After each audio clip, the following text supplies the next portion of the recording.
Bismillahirrahmanirrahim. Assalamualaikum warahmatullahi wabarakatuh. Alhamdulillahirabbil alamin. Asyhadu alla ilaha illallah wa asyhadu anna Muhammadur Rasulullah. Allahumma sholli ala Muhammad wa ala ali Muhammad. Alhamdulillah, hari ini kita insyaallah akan kembali belajar kimia. Semoga ilmu yang akan diperoleh bermanfaat dan berkah bagi kehidupan kita di dunia maupun di akhirat. Hari ini kita akan mempelajari tentang dampak penggunaan dari zat kimia rumah tangga. Nah, di sini ada dua buah gambar. Yang sebelah kiri adalah gambar buih dan sebelah kanan adalah sungai yang sudah terkontaminasi oleh buih. Nah, ini dampak dari penggunaan deterjen yang menghasilkan buih, begitupun dengan bahan-bahan kimia pembersih lainnya seperti sabun, sampo, deterjen, dan bahan kimia pembersih lainnya. Nah, apa dampaknya ketika buih ini masuk ke aliran sungai atau kolam ikan dalam jumlah yang relatif banyak? Dengan adanya buih yang terlalu banyak di sungai ataupun di kolam ikan misalnya, itu akan menghalangi sinar matahari masuk ke dasar sungai atau kolam tersebut. Sehingga hewan-hewan yang hidup di dalamnya menjadi sulit untuk berkembang biak ataupun bertumbuh ataupun terkendala dalam hal pertumbuhannya.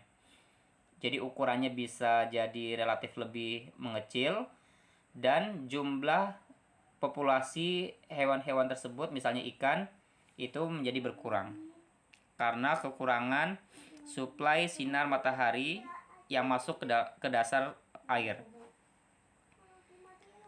Dampak kedua dari penggunaan deterjen adalah terjadinya peristiwa eutrofikasi, yaitu meledaknya atau merebaknya jumlah eceng gondok atau ganggang yang tidak terkendali karena adanya kandungan fosfat dari deterjen.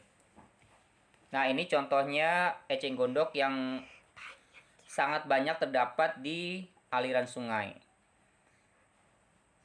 Dengan adanya banyak eceng gondok di aliran sungai dapat menyebabkan sinar matahari sulit tembus ke dasarnya. Itu yang pertama. Yang kedua, jumlah oksigen terlarut menjadi semakin berkurang karena oksigen digunakan oleh bakteri pembusuk untuk menguraikan eceng gondok. Sehingga kualitas dari air menjadi berkurang karena semakin sedikitnya jumlah oksigen terlarut di dalam air. Nah, ini juga sama peristiwa eutrofikasi yang disebabkan oleh ganggang yang sangat banyak terdapat di sungai tersebut. Selanjutnya adalah dampak dari penggunaan bahan kimia pemutih. Yang kemarin ya. Ketika kita mencampurkan bahan kimia pemutih dengan suatu asam, misalnya asam cuka, itu dapat menghasilkan suatu gas yang beracun, yaitu adalah gas klorin, yang pada tingkat rendah bisa menyebabkan batuk, masalah pernafasan, kulit terasa terbakar atau panas, dan mata yang berair. Begitupun juga ketika bahan kimia pemutih ini direaksikan dengan amoniak, itu juga akan menghasilkan gas yang beracun yang disebut kloroamin. Gas kloroamin ini menyebabkan gejala sesak napas dan nyeri di dada. Banyak pembersih kaca dan jendela mengandung amoniak. Jadi jangan sekali-kali kita mencampurkan dengan pemutih.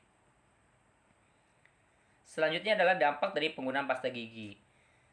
Khususnya komponen dari fluoride, walaupun memang berfungsi untuk remineralisasi dan antibakteri, namun jika dosisnya atau komposisinya melebihi yang dianjurkan oleh BPOM, yaitu 0,15%, maka berpeluang gigi kita justru akan bolong atau rusak. Selanjutnya adalah insektisida atau pembasmi serangga. Nah, di situ ada serangga, contoh dari serangga yaitu nyamuk yang ada dalam kehidupan kita sehari-hari, dan pembasmi serangganya yaitu obat nyamuk bakar atau insektisida yang berupa obat nyamuk bakar. Nah, yang akan kita bahas adalah 4 kandungan dari insektisida yang umumnya terdapat dalam kehidupan kita sehari-hari. Yang pertama adalah propoxur. Propoxur ini biasanya digunakan untuk obat nyamuk bakar. Juga biasanya digunakan juga untuk membasmi nyamuk demam berdarah atau nyamuk Aedes aegypti. Kalau yang itu tadi berdarah. Nah, walaupun bermanfaat, namun jika masuk ke saluran pernafasan dalam jumlah yang relatif banyak, itu dapat menyebabkan saluran pernafasan kita terganggu. Selain itu juga mengganggu sistem syaraf dan kinerja enzim. Yang kedua adalah kandungan diklorvos yang biasanya digunakan untuk obat nyamuk cair atau yang disemprot. Selain itu juga diklorvos digunakan untuk membasmi nyamuk malam atau nyamuk culex. Nah, ini juga hampir sama dampaknya ketika masuk ke saluran pernafasan, bisa mengiritasi atau mengganggu kinerja dari sistem pernafasan kita. Begitupun juga diklorvos memiliki sifat karsinogen yang dapat menyebabkan peluang terjadinya kanker. Selanjutnya adalah DEET atau diethyltoluamida. Ini biasanya digunakan pada obat nyamuk oles.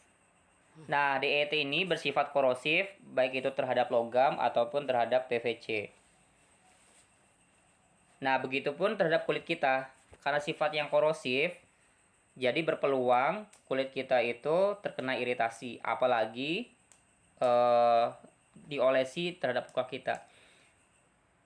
Oleh karena itu biasanya di dalam kemasan obat nyamuk oles itu biasanya dikasih warning atau perhatian bahwa dilarang mengolesi bagian luka dengan menggunakan obat nyamuk oles. Selanjutnya yang terakhir adalah komponen DDT atau diklorodivinyl trichloroetana yang biasanya digunakan pada insektisida sawah. Nah, DDT ini ketika disemprot itu akan berpeluang mencemari aliran sungai atau tumbuhan atau hewan sekitarnya, yang ketika dikonsumsi atau diminum oleh hewan-hewan di sungai tersebut dan hewan-hewan tersebut dikonsumsi oleh manusia, maka racunnya bisa migrasi ke dalam tubuh manusia yang menyebabkan orang yang memakan hewan misalnya ikan itu terkontaminasi juga oleh racun.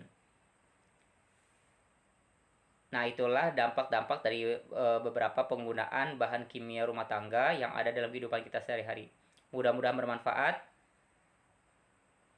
Alhamdulillahirabbil alamin. Subhanakallahumma wa bihamdika asyhadu an la ilaha illa anta astaghfiruka wa atubu ilaik. Sampai jumpa di video selanjutnya. Assalamualaikum warahmatullahi wabarakatuh.